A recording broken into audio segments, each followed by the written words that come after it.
Hi നമസ്കാരം.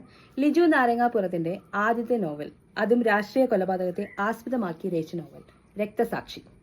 90കളിലെ കലുഷിതമായ രാഷ്ട്രീയ പശ്ചാത്തലത്തിൽ അക്രമങ്ങളും കൊലപാതകങ്ങളും ഭീതി വിതച്ച കാലത്ത് രണ്ട് കൗമാരങ്ങൾ പങ്കുവെച്ച അനുരാഗത്തിന്റെ കഥയാണ് ഇതിലെ ഇതിവൃത്തം. രാഷ്ട്രീയ കൊലപാതകങ്ങളും അതിനുണ്ടായ സാഹചര്യങ്ങളും കോർത്തിണക്കിയ നിരവധി സിനിമകൾ നമ്മൾ ഇതിനോടകം കണ്ടിട്ടുണ്ട്. സാമൂഹിക മനസ്സുകളെ ഞെട്ടിക്കുന്ന ഇത്തരത്തിലുള്ള പ്രമേയങ്ങൾ അരാഷ്ട്രീയത്തിന്റെയും സ്വാർത്ഥതയുടെയും കഥകളാണ് നമ്മളോട് പറയാറുള്ളത്. സ്വന്തം ജീവനേക്കാൾ വില പ്രസ്ഥാനത്തിന് കൽപ്പിച്ചിട്ടും അതിനുവേണ്ടി പ്രവർത്തിച്ചിട്ടും കത്തിമുനയിൽ ജീവനറ്റ എത്രയെത്ര യുവജനങ്ങൾ.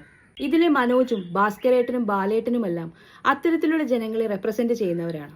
മനോജിനെ പോലൊരു മനുഷ്യസ്നേഹി തന്റെ പ്രസ്ഥാനത്തിന് വേണ്ടി അഹോരാത്രം അകമഴിഞ്ഞ് പ്രവർത്തിക്കുമ്പോഴും തന്റെ കുടുംബത്തിന്റെ ഭദ്രതയെക്കുറിച്ച് ബോധവാനായിരുന്നില്ല എന്നതാണ് സത്യം. പക്ഷെ അവന് ജാതിയില്ല, മതമില്ല, മനുഷ്യനേക്കാൾ വില അവൻ സ്വരാഷ്ട്രീയത്തിന് പോലും കൽപ്പിച്ചിരുന്നില്ല. അനിയന്റെ കാര്യവും മറിച്ചൊന്നുമായിരുന്നില്ല. അവന്റെ പ്രണയമാണ് അക്ഷരാർത്ഥത്തിൽ അവന്റെ ജീവിതം പ്രതിസന്ധിയിലാക്കിയത്.